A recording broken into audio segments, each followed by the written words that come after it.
Hey there football fans, welcome to Goalside. Before we start, don't forget to participate in our lottery for a chance to win a $100 Amazon gift card. All you have to do is like this video, subscribe to our channel, and write the hidden message you'll find later in the video in the comments. Good luck! Football as we know it might change forever with the latest outbreak of coronavirus in the world, and nothing could be the same once it's all wrapped up, with the menacing virus taking over all corners of the globe. Italy was the first one to get affected by coronavirus footballing-wise. Matches were postponed, the schedules were changed, and in the end, Serie A was suspended until further notice as the virus is destroying the country these days.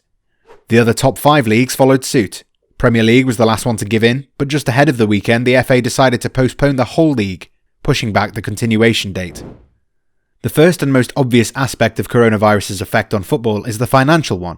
All clubs from top to bottom are losing money with each passing day, missing out on matchday revenues and TV deals, and the players' enormous contracts are still staying the same. This essentially means that the lower level clubs could easily go into liquidation. Not only that, but many day-to-day workers in football will lose their jobs as a consequence of this. Perhaps Barcelona's idea on how to proceed is a way to go. The club proposed a wage cut for the players, because they take up by far the most of the club's revenue. In turn, this could result in everyone at the club keeping their jobs despite the crisis that is inevitably going to come after all this ends. Another side effect to all of this should be reflected in the transfer market. From the look of things, it seems extremely unrealistic that we'll see any €100 million plus transfers anytime soon. The sponsorship deals are an entirely different issue, as now the clubs have to find the common ground with their collaborators to move together in the future.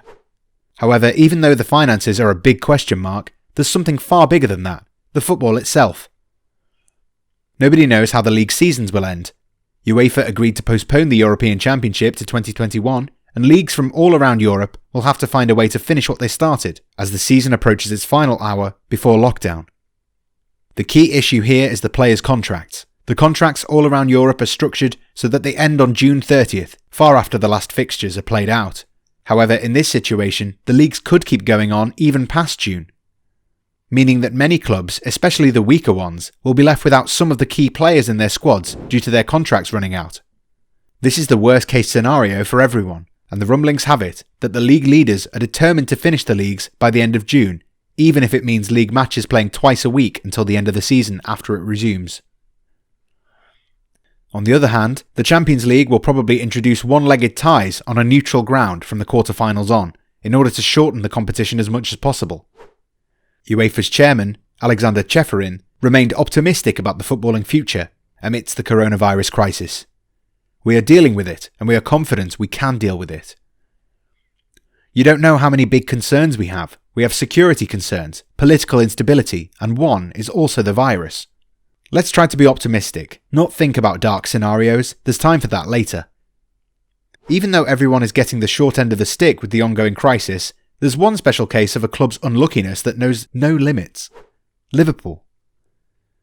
The Reds had almost the perfect season in the Premier League, just a single defeat in 29 matches to Watford, made up for historically one of, if not the best, English First Division side of all time. As Jurgen Klopp and his men were on the verge of breaking all the records in the book, making history like nobody before them did, they were also potentially just 2 fixtures away from securing the Premier League title too.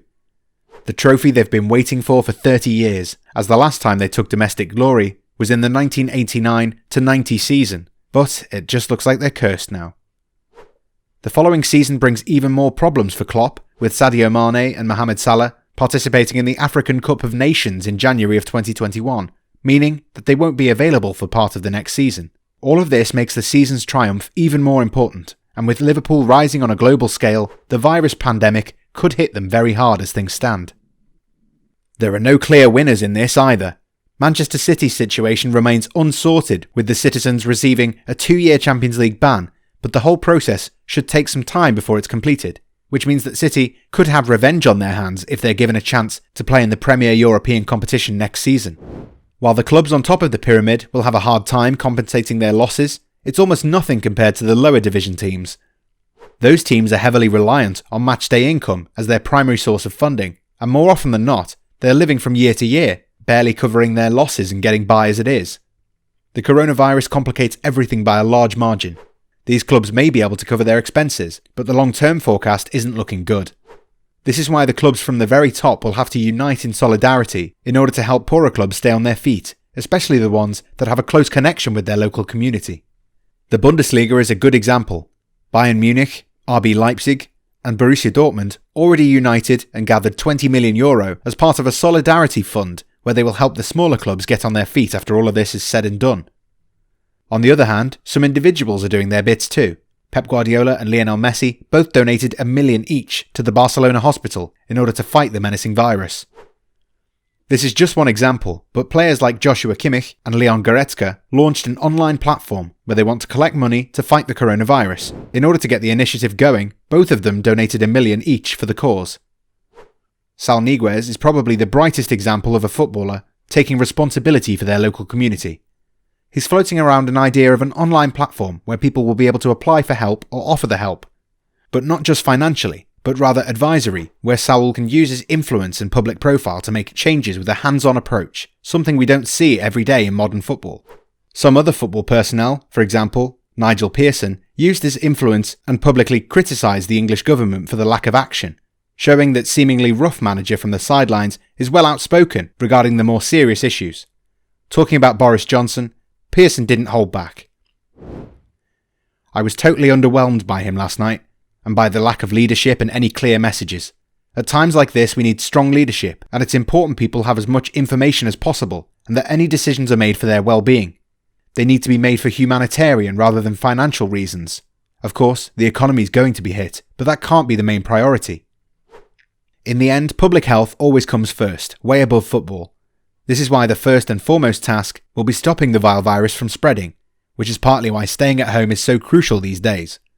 Even the doctors are still undecided and divided on how to handle this disease completely, meaning that there's still no definitive answer in sight.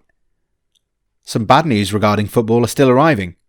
The Spanish Football Federation and La Liga came out together in a statement that La Liga's continuation is now in question and there's no set date for a potential return, which definitely means that everything is still up in the air.